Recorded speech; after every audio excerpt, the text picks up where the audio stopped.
છે ભારતના એક બહુ મોટા ઉદ્યોગપતિની નામ છે રતન ટાટા, સ્વર્ગીય શ્રી રતન ટાટા. અમેરિકામાં એન્જિનિયરિંગ કરતી વખતે એક સરસ અમેરિકન છોકરી જોડે લવમાં પડ્યા, પ્રેમમાં પડ્યા, ગળાડૂબ પ્રેમમાં.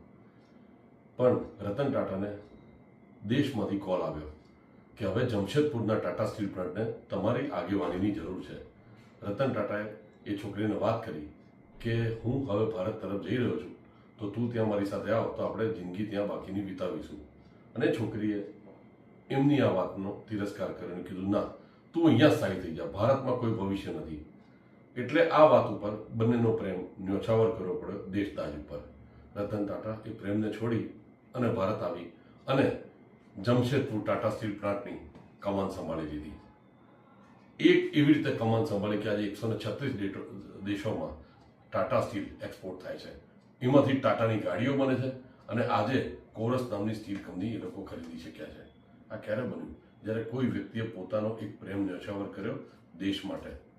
આ ગુણ આપણા દરેક ભારતીયોમાં છે.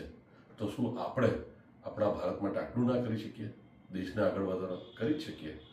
આવા જ એક વિચાર સાથે, સારા વિચાર સાથે અમે સેમિનાર કરીએ છીએ કે ઘરમાંથી કઈ રીતે બેસીને એક્સપોર્ટ થાય, દરેક ઘર એક્સપોર્ટર બને, દરેક ભારતીય જવો જોઈએ લોકલથી ગ્લોબલ. આ જ અમારા વિચાર છે. અમારા વિચારમાં એક જ વસ્તુ છે કે દરેક ભારતીયના ઘરમાં પ્રગતિ થાય, સમૃદ્ધિ આવે.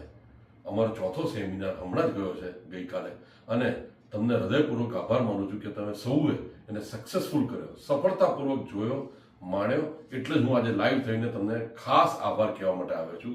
અને એના માટે આવ્યો છું કે હવે પછીના સેમિનારોમાં તમે આવતા રહેજો, મારી રીલ જોતા રહેજો, અને મારી યુટ્યુબ ચેનલ ચાલુ થઈ ગઈ છે તેના લાઈવના બી સબસ્ક્રિપ્શન લેતા રહેજો.